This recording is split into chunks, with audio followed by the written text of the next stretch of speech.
திமுகவுக்கு நாடார் வாக்குகள் இல்லை, இல்லவே இல்லை. காமராஜர் மீது உறுதியிட்டு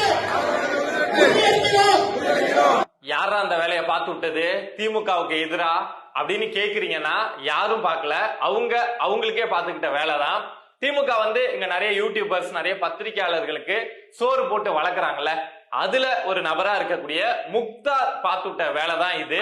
இதனால அவர் பார்த்த வேலையால இப்ப என்ன மாறிட்டு இருக்கு அப்படின்னா, தமிழ்நாடு முழுக்க இருக்கக்கூடிய பல்வேறு நாடார் சங்கங்கள், நாடார் மக்கள், இல்ல காமராஜர் அவர்களை ரொம்ப பிடிக்கக்கூடிய நபர்கள், காமராஜர் அவங்க பேர்ல வந்து இயக்கங்கள் வச்சிருக்கக்கூடியவங்க அப்படின்னு சொல்லிட்டு எல்லாரும் சேர்ந்து காமராஜர் அவங்க படத்து முன்னாடியே நாங்க 2026 தேர்தல்ல திமுகவுக்கு ஓட்டு போட மாட்டோம், நாடார் சமூக மக்கள் திமுகவுக்கு ஓட்டு போட மாட்டோம் அப்படின்னு சொல்லிட்டு உறுதிமொழி எடுத்துட்டு இருக்காங்க.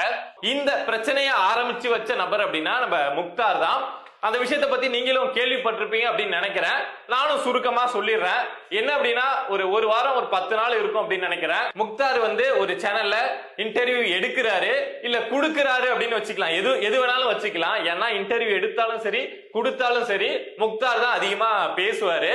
சோ அப்படி முக்தார் பேசுறப்போ பெருந்தலைவர் காமராஜர் பத்தியும் நாடார் சமூக மக்கள் பத்தியும் இழிவுபடுத்தும் விதமாக நிறைய கருத்துக்களை வைக்கிறாரு.